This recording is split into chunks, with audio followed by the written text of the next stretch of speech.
Olá, meu nome é Jean Polidório, bem-vindo ao programa Quebrando Paradigmas e hoje vamos entrevistar Rodrigo Montezuma do Controladoria Digital 4.0. Por favor, Rodrigo. Olá, Jean, tudo bem? Olá, Rodrigo. Obrigado pelo convite. Seja bem-vindo. Eu que agradeço a oportunidade aí de estar nesse programa importante aí, Quebrando Paradigmas, e vamos que vamos. Rodrigo, só esclarecendo para o pessoal também, tinha um colega, o Ronaldo Miranda, que comentou, parabéns pelo programa, mas vocês estão gravando sem máscara. Estamos gravando sem máscara porque aqui existe um purificador de ar com um antibactericida que purifica o local. Claro que o cuidado com o Covid é muito importante, né? Então eu queria só fazer esse esclarecimento antes da gente começar a entrevista. E queria que você contasse um pouco pra gente sobre a sua carreira como profissional na área de finanças, depois essa trajetória até você migrar do trabalho como profissional, como executivo, para se tornar empresário, ainda mais empresário na área de tecnologia. É claro que uma tecnologia envolvida com finanças, mas saindo um pouco da sua zona de conforto. Então, gostaria muito de dividir essa história, né, com o nosso público. Você que superou também essa dificuldade, a gente da geração, final da geração X, um pouco antes da geração Y, mas que não nasceu nessa área de tecnologia e teve que fazer essa migração, né, fazer até o que a gente chama hoje de reskilling. Então gostaria de ouvir um pouco da sua história, Rodrigo. Obrigado, agradeço aí o convite. Bom, apesar da minha cara jovem já ter uma estrada longa aí de quase 30 anos de vida profissional, muitos deles dedicados como executivo de empresas, né? São coisas bem diferentes, né, de você ser empresário e você ser executivo. Acho que é legal tocar nesse tema porque são mindset, são pontos de vista e formas de agir completamente diferentes, né? Como você disse, minha carreira muito foi voltada para a área financeira, apesar de que a minha grande paixão desde criança era bolsa de valores, acredita? Eu era um garoto que com 10 anos brincava de caderneta de comprava e vendia ações de forma fictícia, na época da Petrobras, Bardella, você imagina, no início dos anos 80. E eu gostava de brincar e calcular rentabilidade. Imagina uma criança com 10 anos, acho que meu pai deve ter ficado um pouco preocupado naquela época, né? E muito cedo, com um pouco antes de 18 anos, já estava trabalhando numa corretora, né? Realizando esse sonho, né, de trabalhar no mercado financeiro. Fiquei bons anos nessa corretora e depois acabei indo, o mercado abriu, né, na época do Collor, a coisa da globalização, precisava falar inglês, eu acabei indo morar nos Estados Unidos. Lá eu tive a oportunidade, inclusive, de trabalhar na Merrill Lynch, que é um dos maiores bancos de investimento dos Estados Unidos na época. E depois trilhei uma carreira na área financeira mesmo, de empresa, né? Começando com tesouraria, passando por controladoria, saí desde analista até CFO, diretor financeiro de grandes empresas, fui presidente de empresa e agora, nos últimos anos, resolvi largar tudo desse mundo, como você disse, talvez mais seguro, né? De você ser executivo, ter salário, ter as coisas mais programáveis. E resolvi arriscar e ir para um lado mais empresarial, né? Até porque a idade, né, vai chegando, infelizmente o mercado de trabalho ele é um pouco cruel com isso, né? Você vai ficando mais velho, você fica bom, mas também você começa a ficar mais descartável. Então você também tem que buscar algumas alternativas do futuro, pensando, porque a aposentadoria hoje não é mais tão cedo, né? A gente costuma hoje, pode trabalhar até os 70, 80 anos. Meu pai tem 83 anos e está nativo ainda, né? Então é um espelho para mim isso daí. Então eu fui buscar alguma coisa que eu pudesse realizar, pudesse transformar, né? E aí eu comecei a fazer consultoria financeira, e a consultoria financeira, comecei a implantar a controladoria nas empresas, né? Acredite se quiser, público, mas a maioria das empresas não tem informação, né, para fazer o seu negócio. Muito dono de empresa conhece bem o negócio em si, né, o core da atividade, mas ele não tem detalhes da empresa. E detalhes eu sempre falo, né, detalhes são pequenas torneirinhas que ficam pingando ou jorrando dinheiro para fora do caixa, né? E aí, quando eu fui fazer essa parte consultiva, né, eu acabei tendo essa necessidade de construir os números da empresa, comecei a usar planilhas em Excel, né, usar planilhas, etc. Isso dá muito trabalho, é uma dor que as empresas têm, uma dor que eu sempre vivi como executivo. E aí a tecnologia acabou batendo a porta. Eu sempre gostei de tecnologia, acredite se quiser, comecinho do ano 2000 eu fiz uma pós-graduação em tecnologia da informação, na época que estava começando a nascer a internet aqui no Brasil, sites, né? Acho que nem tinha e-commerce ainda na época, e eu já gostava muito de tecnologia, sempre gostei, e aí a tecnologia acabou batendo na minha porta por uma necessidade, e aí eu, usando a tecnologia para melhorar a minha atividade, eu acabei me deparando com a tecnologia de inteligência de negócio, que é o BI, e eu percebi que tinha um negócio, né, para poder montar. E foi aí que eu resolvi arriscar. Comecei há mais ou menos 3 anos atrás, há 2 anos atrás, que vai completar agora semana que vem, inclusive, foi quando nós lançamos a Controladoria Digital 4.0 e passei a viver uma vida de empresário. Então tem bastante coisa aí para a gente conversar. E minha história tem bastante passagem. Eu já fiz de tudo na vida, de financeiro, comercial, já cuidei de várias áreas, enfim. Então sou muito multidisciplinar. Bacana, Rodrigo. Nós estávamos conversando um pouco antes do programa e você estava me contando desse tempo que você passou lá na Califórnia, né? Que foi esse tempo que você foi estudar fora, foi conhecer uma outra cultura. Como é que isso influenciou, de certa forma, a sua carreira? O que te trouxe de benefício que você pode dizer que traz até hoje dentro do seu dia a dia, dentro da sua carreira, tanto como profissional e hoje como empresário? Eu acho que naquela época talvez tenha sido mais impactante do que é hoje, né? Porque naquela época a gente não tinha globalização, a gente não tinha informação. Eu fui morar na Califórnia, meu contato com a família era raramente telefônico, porque era muito caro, e eram cartas, né? A carta levava 2 meses para chegar, né? Hoje em dia você tem tudo online, tudo automatizado, mas eu acho que a experiência de você viver uma outra cultura, um outro mundo, e eu ainda era jovem, né? Ou seja, de você viver uma vida sozinho, né? Eu acho que isso é extraordinário. Eu recomendo, assim, eu quero muito que os meus filhos, meu filho mais velho, ele já está indo ano que vem para o Canadá. Isso é um estímulo que eu tenho desde criança, né? Desde quando eles nasceram, né? E eu recomendo isso para toda e qualquer família. É assim, uma experiência assim, não é só de você ir lá, que eu fui para aprender a falar inglês, né? Obviamente tinha um objetivo, mas assim, eu ganhei muita experiência de vida, né? Para você encarar as coisas sozinho, você não está mais na casa dos pais, você não está mais no seu meio ambiente tradicional que você está acostumado, as ruas que você conhece, o trajeto de ônibus, e de repente você vai para um outro mundo que não fala, eu não falava nada na época, né? As pessoas só me entendiam quando eu falava Pelé e banana, é brincadeira, eles davam risada, né? Mas eu cheguei lá com inglês muito ruim mesmo, né? Mas foi uma experiência assim que transformou a vida. Eu acho que transformação hoje é a palavra que está na moda, mas eu acho que isso é o que vem mudando, né? A humanidade vem evoluindo através dessa palavra, transformação. Isso realmente foi transformador para a minha vida, essa experiência internacional. Muito bacana, Rodrigo. Eu também tive a oportunidade de fazer um intercâmbio em 97 e fiquei no Texas, um estado mais conservador, né?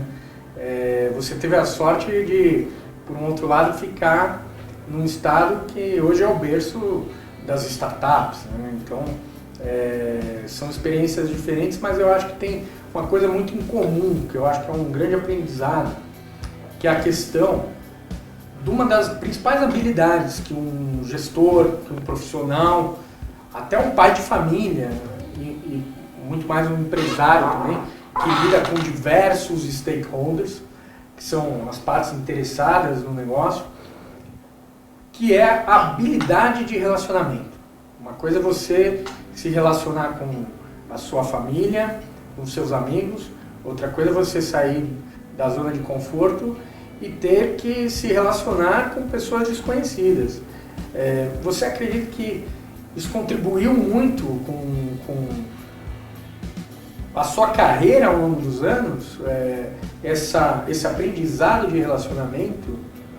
Com certeza, né? E ainda mais pela possibilidade de conviver com pessoas jovens na época do mundo inteiro, de diferentes culturas, né? Eu tive amigos do Japão, de vários países da Europa, do Oriente Médio, da América do Sul, ou seja, culturas bem diferentes, na época que o mundo era um pouco mais fechado, né? Então existia uma cultura até mais forte, enraizada de todas aquelas pessoas, e isso facilita, não tenha dúvida, né? Eu acho que é o que eu sempre falo, né?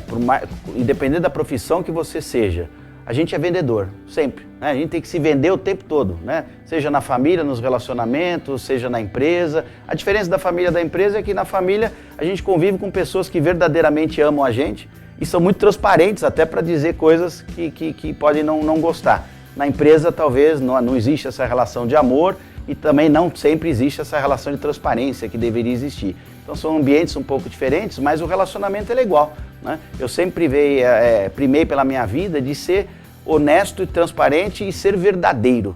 Às vezes esse excesso de transparência também gera algum desconforto de relacionamento, mas eu sou assim, né? Quem me conhece, eu tô do jeito falando com você, tô ali numa outra reunião, tô apresentando para um cliente ou tô dentro da minha casa, eu procuro ser dessa maneira. E esses relacionamentos, assim, quanto mais pessoas você conviver, não tenha dúvida que isso facilita, né? Ajuda muito, né, a construir relacionamento, que é importante hoje.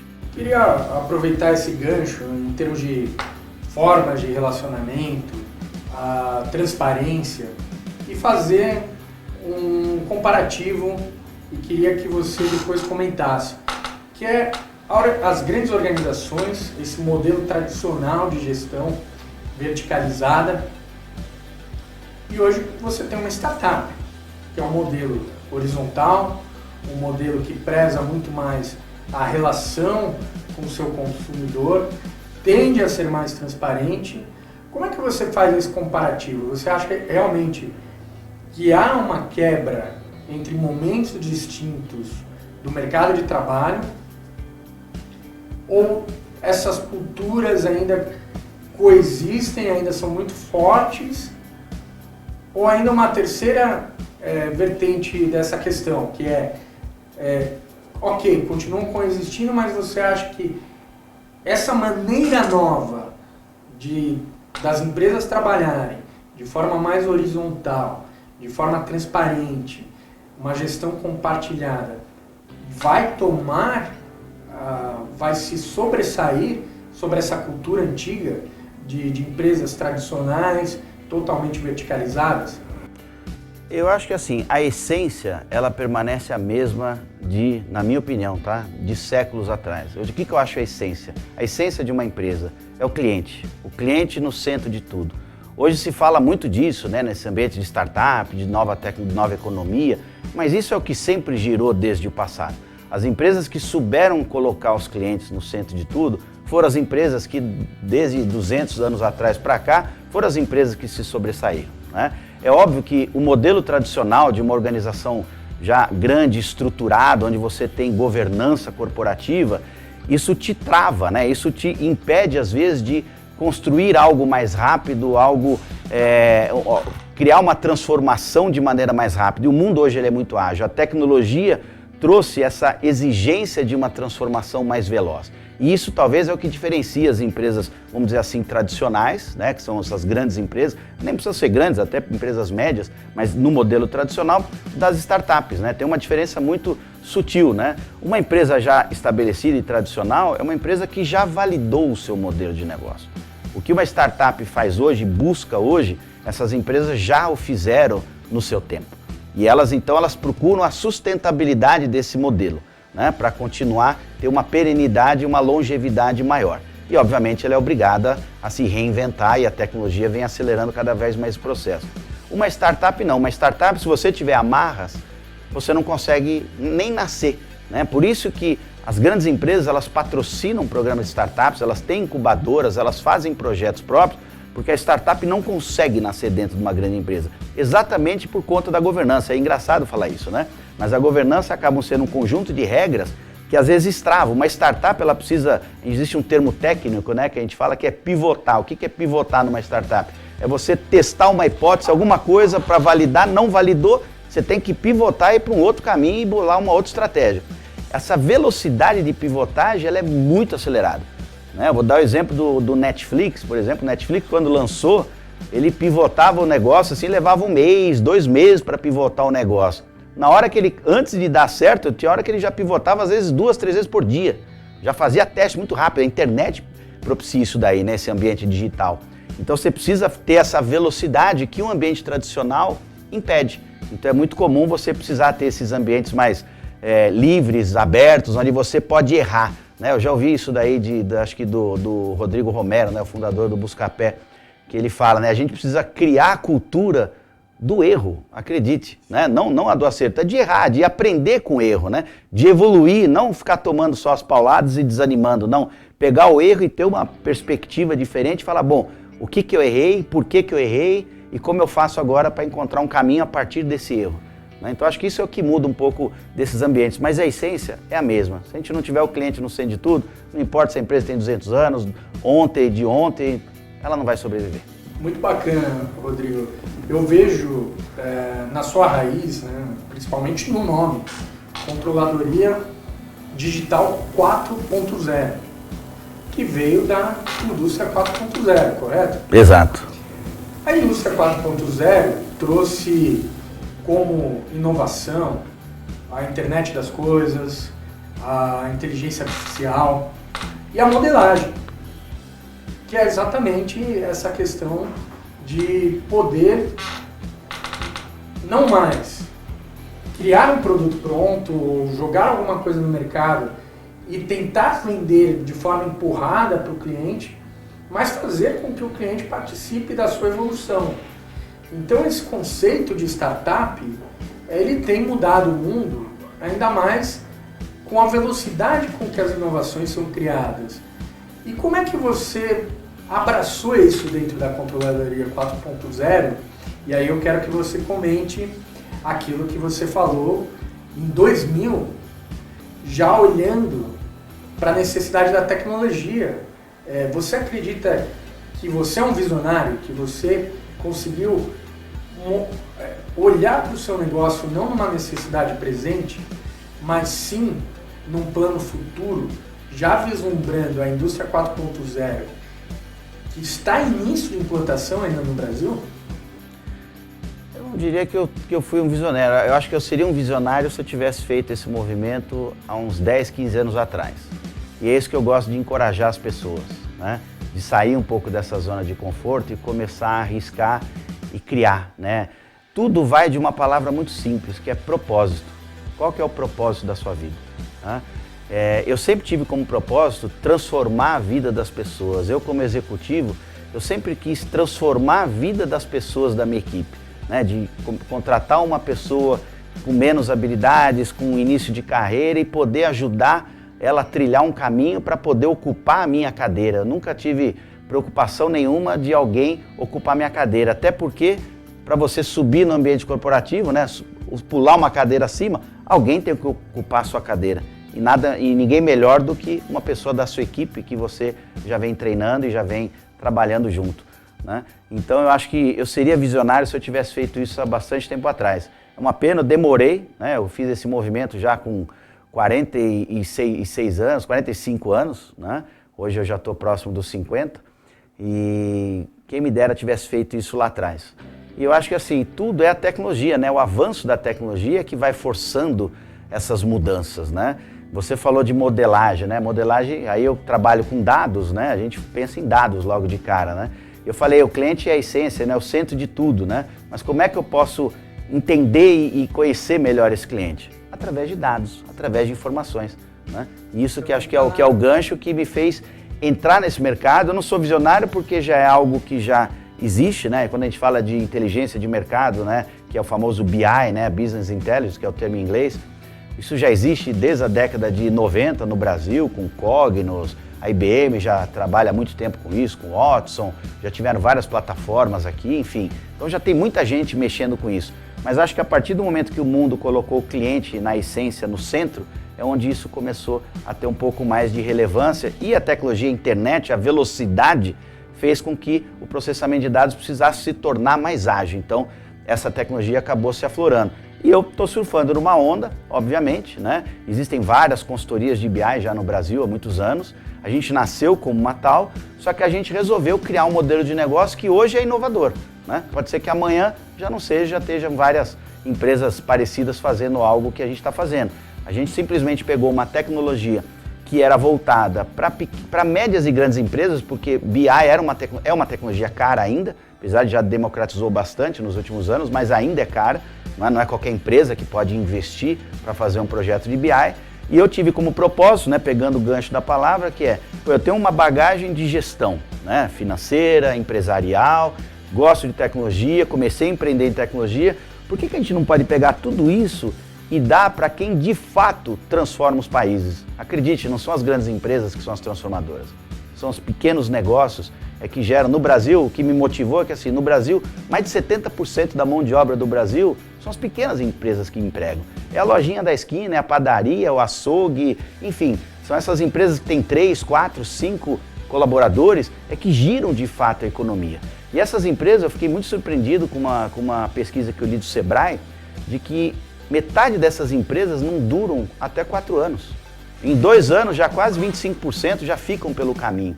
E aí eu fui buscar um pouquinho disso daí, né? Você imagina, pô, se 70% da mão de obra está na mão dessas empresas que a cada 4 anos metade morre, significa dizer que quase metade, 35% da força de trabalho do Brasil fica mudando de emprego o tempo todo, porque as empresas deixam de existir, né? Então, pensando nisso, eu falei, pô, por que a gente não pode pegar a bagagem que a gente tem de conhecimento, de gestão, com tecnologia, e empacotar alguma solução e levar para esse pequeno e médio empresário, para que ele possa ter acesso à informação, porque segundo o Sebrae, existe uma lista de motivos que faz essas empresas não darem certo, mas uma das principais é a falta de informação. Literalmente a falta de informação. E isso eu vivi na minha carreira como executivo. Eu posso dizer que até grandes empresas carecem de informações mais detalhadas. Tem muita gente tomando decisão ainda sobre achismo histórico e a coisa assim, o que aconteceu ontem, amanhã é outro mundo. O comportamento do usuário hoje é outro, a molecada está vindo com costumes diferentes. Então você precisa ter informação e quanto mais rápido você tiver a informação, melhor você vai tomar a decisão. Então esse foi o propósito que nos moveu. Como é que a gente pode empacotar isso daí de uma maneira que caiba no bolso desse pequeno e médio empresário, para que ele possa levar uma tecnologia, um modelo de gestão, adicionar serviços, ter parcerias com empresas que adicionam um valor agregado de serviço, para dar esse conjunto, né, essa oportunidade para que o empresário pense no negócio dele, foque no negócio dele, mas munido de informação para realmente seguir adiante e prosperar. Queria fazer alguns comentários, né? Primeiro não existe BI sem data, né? E hoje a indústria 4.0, o Big Data faz parte, sem dúvida. Eu esqueci até de mencionar.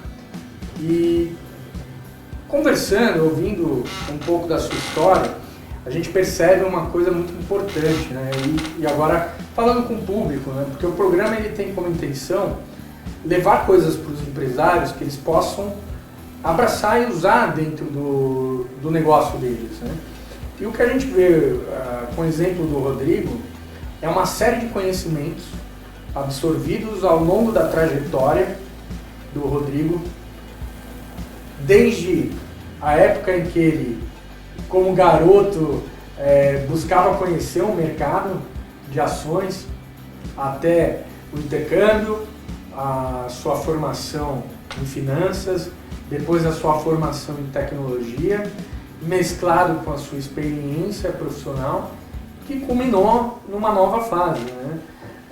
Onde o Rodrigo talvez o Rodrigo ele fale, eu não fui visionário, mas a maturidade também da carreira, junto com uma questão muito importante, e aqui eu gostaria depois que você apontasse para nós o porquê que você usou a palavra propósito e não objetivo, que são duas coisas diferentes, mas que levou você a se tornar um empresário com essa maturidade, com esse conhecimento absorvido ao longo do tempo. Então, que isso também fique como um presente, um ensinamento ao nosso público, porque a intenção do programa é essa, mas quero que você aponte essa questão muito importante, que é uma pergunta que a gente busca fazer aqui para todos os entrevistados e vai buscar nos próximos programas também, sobre o propósito. Qual é o propósito que te moveu Você falou um pouco, mas quero que você mencione um pouco mais disso e por que você falou de propósito diferente de objetivo. Eu acho que propósito é algo maior, né? Eu acho que para você chegar num propósito, você tem que atingir diversos objetivos no meio do caminho, né? Por isso que eu acho que é interessante separar esses dois conceitos, né? Propósito, primeiro tem o teu propósito de vida, né? Eu acho que o meu, como de muita gente, assim, propósito é ser feliz, né? Com saúde, né? E aí uma série de coisas a gente carrega para conseguir isso daí, então ter essa alegria. E quando eu comecei esse negócio, assim, o propósito nasceu assim, eu sempre tive vontade de contribuir, né, com a sociedade, né? Eu sempre, a gente conversava, falava, pô, você vai morrer, você vai chegar no céu e aí vão chegar na porta do céu e vão falar, o que você fez, né? O que você realizou, o que você deixou para trás? Que herança que você deixou, não só filhos, né? Eu tenho 3, graças a Deus, maravilhosos, com muita saúde. Mas assim, acho que a gente precisa ajudar a transformar o mundo, né? Existe tanta coisa errada, ainda mais num país como o nosso, e a gente precisa contribuir com o que o mundo deu pra gente. Eu aprendi muito isso lá dentro do Google, lá no programa de startup, né? Tudo aquilo que o mundo deu pra gente, a gente tem que devolver, a gente tem que repassar. É obrigação nossa poder transmitir esse conhecimento, todas as experiências que a gente tem. Então esse é o propósito, né? Eu tenho um propósito de poder transformar e ajudar e mudar talvez esse indicador, talvez seja algo muito claro agora. Poxa, você vai reduzir a mortalidade das empresas, né? Vai melhorar a sobrevivência dessas empresas? Seria até, sei lá, meio utópico, né? Pensar dessa maneira. Mas é um propósito que move, né? O que a gente pode fazer para melhorar a vida do empreendedor, do pequeno empreendedor, porque é esse cara de fato que faz a economia girar, que faz a economia prosperar. E quanto melhor girar a economia, mais distribuição de renda nós vamos ter, porque a melhor distribuição de renda que existe é o emprego, né? A gente tem que ter o assistencialismo, tem que ter tudo, mas assim, o emprego é que traz dignidade para o ser humano. E o emprego está na mão do pequeno empresário. Então o que a gente pode fazer para contribuir?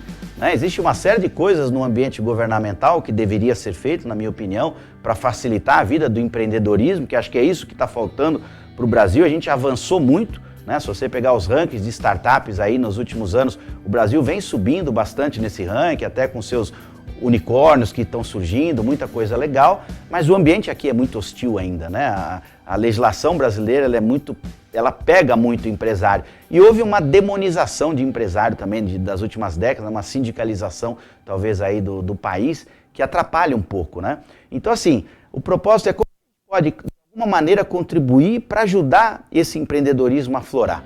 Então eu abracei muito essa ideia, né? Eu comecei a construir um negócio como consultoria, que aí virou tecnologia, e aí eu tive a oportunidade de me inscrever no programa do Google, né? Porque eu falei, poxa, a gente quis dar uma pivotada para poder escalar, né? O que é a diferença de uma startup e de uma empresa tradicional?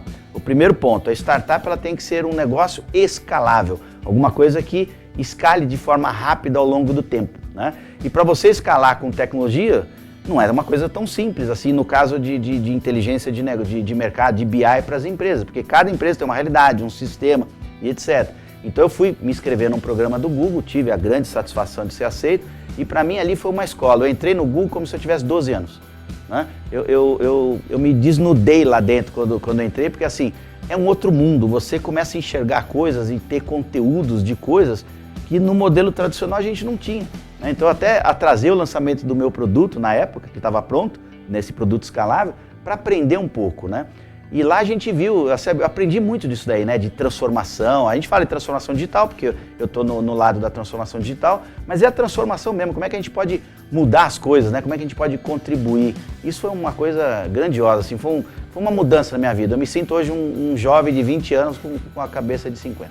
Rodrigo, como uma última pergunta, antes da gente encerrar, a gente sempre faz uma pergunta que é chave, né? Que vai de encontro ao nome do programa, que é Quebrando Paradigmas. E é um momento meio medo, né? Quando você deixou de ser um profissional para ser um empresário. Qual que foi esse momento? Qual foi o medo? Porque a gente sempre tem medo do desconhecido, né? Se você era um profissional e se tornou um empresário, é algo desconhecido.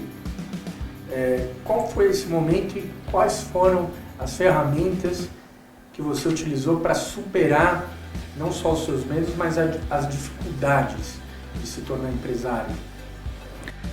Existe uma diferença muito grande, né, entre a cabeça de um executivo e a cabeça de um empresário, né? Executivo normalmente já está numa organização que tem regras, né, tem riscos, área de risco, tem uma série, né, de governança. Então você trabalha ali com objetivos e metas que nem sempre são de curto prazo, enfim, trabalha num ambiente mais seguro. E você ser empresário não, é risco total, né? Porque o ser empresário, assim, você não sabe o que vai acontecer no dia de amanhã, né? Você vai embarcar em alguma coisa que você poderia pegar o teu dinheiro e colocar num banco para não render nada, ou você vai pegar em alguma coisa que pode dar tudo errado e você perder tudo, né? E normalmente te consome muito mais tempo, né? Então acho que essa diferença de percepção foi o primeiro aprendizado que eu tive que passar, né? Ainda mais que eu fui executivo financeiro eu brinco e falo, né? Que me perdoe os meus amigos de finanças e advogados, é a mesma coisa, o jurídico e o financeiro para a empresa. O empresário, se seguir 100% da orientação do financeiro e do jurídico, a empresa não vai para frente, né? Porque a gente se preocupa muito com o risco, a gente fala de risco toda hora, parece que a gente tem medo, né? Tem medo de fazer as coisas, não, isso aqui pode dar errado, isso aqui não sei o quê. O empresário não pode ser assim, o empresário é tentativa e erro, sem medo, vai, quebrou, vira, vai, deu certo, acelera, então, ou seja, é um pensamento diferente. E aí você pensa, né? Eu tenho 3 filhos, uma vida relativamente estável e de repente você fala, vou encarar tudo isso daí? Eu acho que o propósito, aí vamos voltar de volta para o propósito, foi o gancho e a mola propulsora para eu ter essa coragem, né? Obviamente a gente vai chegando numa fase mais sênior da carreira e você precisa tomar uma definição, porque a sua carreira executiva ela tem um prazo, né? Tem gente que consegue esticar um pouco mais, outro menos, mas você trabalhar para os outros você tem um prazo, né? Então, e a nossa vida depois disso vai ter mais 40 anos, pelo menos, depois disso, né? A medicina está empurrando a vida cada vez mais para frente. Você vai ficar em casa, aposentado, como os nossos pais faziam? Não, né? A gente quer ser produtivo, então não teve jeito. Isso me ajudou a contribuir, falar, não, eu vou construir algo, não importa. Tenho dinheiro, não tenho dinheiro, não precisa, né? Óbvio, se tiver, é muito mais fácil, né? O caminho é mais tranquilo, um pouco de menos medo, mas vai. Isso daí, assim, é transformador. Eu vivo hoje como um garoto e feliz porque eu trabalho muito mais do que eu trabalhava quando eu era executivo, muito mais, a coisa assim, você pensa quase que 24 horas por dia, sabe aquelas, no meio da madrugada você acorda e pensa no negócio, você tem que sair correndo e escrever em algum lugar, né? A ideia é para não esquecer, no dia seguinte lembrar. Então assim, a gente trabalha o tempo todo, mas olhando para frente, né? Construindo, a gente está começando a contratar pessoas agora, e isso é gratificante, né? Você poder aumentar o time e começar a construir e ver que o negócio vai avançando. Então, assim, tem que ter coragem. E eu estimulo muito que isso seja feito, porque é o empreendedorismo que vai transformar o Brasil. Bacana, Rodrigo. Eu quero te agradecer e você, com certeza, é um dos melhores entrevistados, porque muitas das perguntas que eu iria lhe fazer, inclusive conselhos para dar para o nosso público, você já deu. A sua experiência é muito gratificante para mim também. Nós somos parceiros de negócio, inclusive a minha empresa, a BPO, ela é uma empresa que faz um BPO de gestão administrativo financeiro, implantando software, e nós trazemos o Rodrigo como parceiro, implantando o BI nos clientes. Por isso até que eu quis que o Rodrigo viesse aqui, mas a troca é muito rica. E foi um imenso prazer ter aqui você, Rodrigo, prestigiando o nosso programa e trazendo grande conhecimento. Te agradeço muito de coração. Obrigado mesmo, Rodrigo. Eu que agradeço, e se eu puder deixar uma mensagem aí pro público, né? E aí falando um pouco do meu negócio, né? É o que eu falo para os empresários. Ter informação é fundamental. Saber usar a informação é onde você vai ganhar o jogo. É por isso que uma solução de BI ela é importante para o teu negócio. E uma coisa que eu falo para os meus filhos, né? Eu nunca pressionei meus filhos para fazer medicina, engenharia, aquelas coisas que a gente ouvia quando era criança, né? Faça aquilo que você ama, faça aquilo que você gosta, tenha prazer de fazer aquilo que você gosta. O dinheiro vai ser consequência, e eu falo para os meus filhos, faça o melhor que você puder daquilo que você gosta, que você vai ganhar dinheiro. E ainda que não venha na quantidade que você queira, você vai ser feliz. Quero agradecer o Rodrigo, quero agradecer a todos que nos assistiram. Acessem Controladoria Digital 4.0, conheçam um pouco mais do negócio do Rodrigo e voltem, assistam nosso programa, nossos próximos entrevistados. Espero que tragam conhecimentos, experiências e enriqueçam o debate empresarial ainda mais. Convido vocês a assistirem os nossos próximos programas no canal AWC Channel e no nosso YouTube da RBPO. Um grande abraço a todos e nos vemos logo mais.